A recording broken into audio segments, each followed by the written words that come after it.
Hey everyone, Mr. Sujano here, your source for gaming, tech, emulation, and open source news. Let's get started.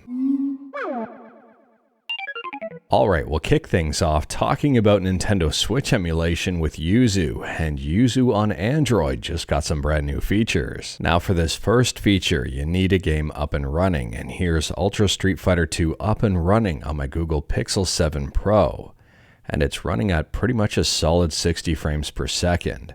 Once you are here, bring up the Yuzu menu, and then from here, go to Overlay Options. And then once you're here, you can see Thermal Indicator. By default, it's set to off, but you can click it and turn it on.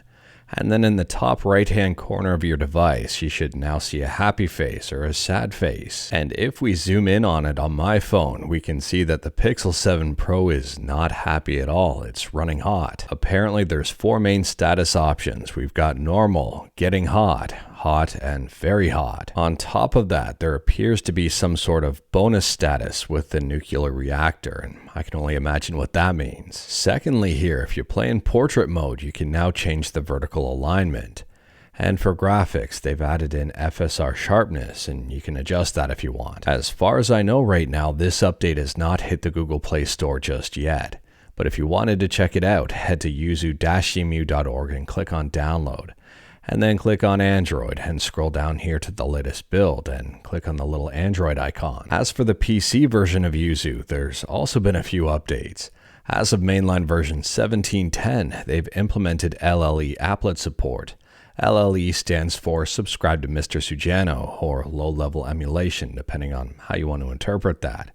And this allows to load LLE Me applet, Amiibo applet, Profile applet, Offline Web Browser applet, Software Keyboard applet, and even more. They say that games that use the web applet to manage save data are now playable, and Super Smash Bros. Ultimate Mod Manager is now functional. They've even got a demonstration right up on their Discord, and if you wanted to learn more about it, I'll drop a link to their Discord in the description below. And on top of that, the paid testing early access version of Yuzu also got a brand new update, version 4136.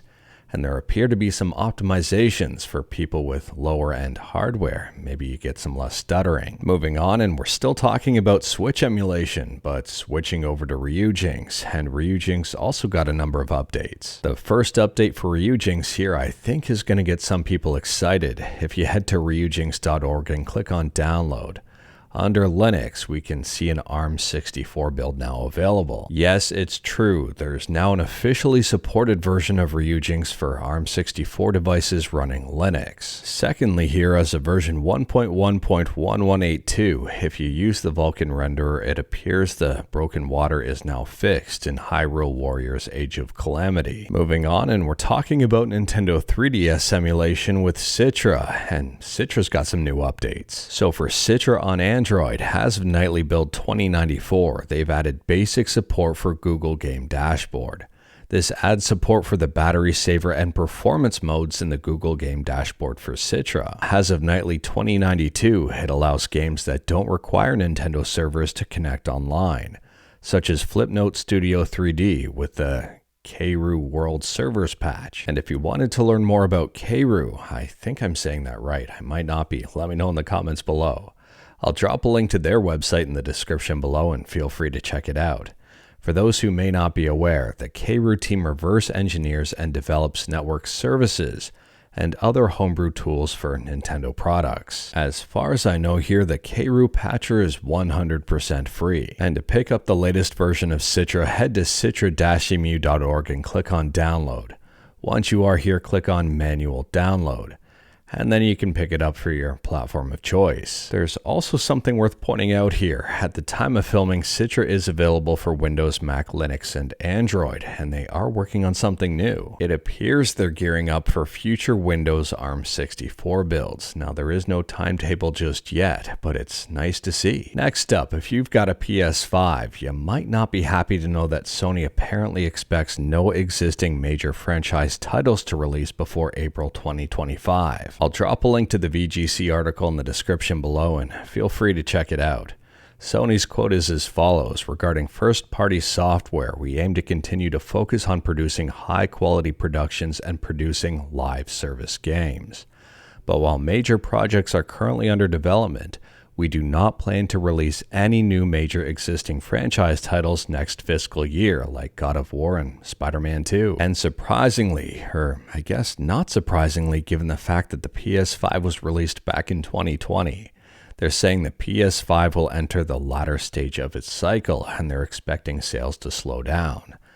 I guess cue up the PS6 rumors. Next up, we're talking about the Valve VR headset, the Valve Prism, and a lot of people are talking about this website today.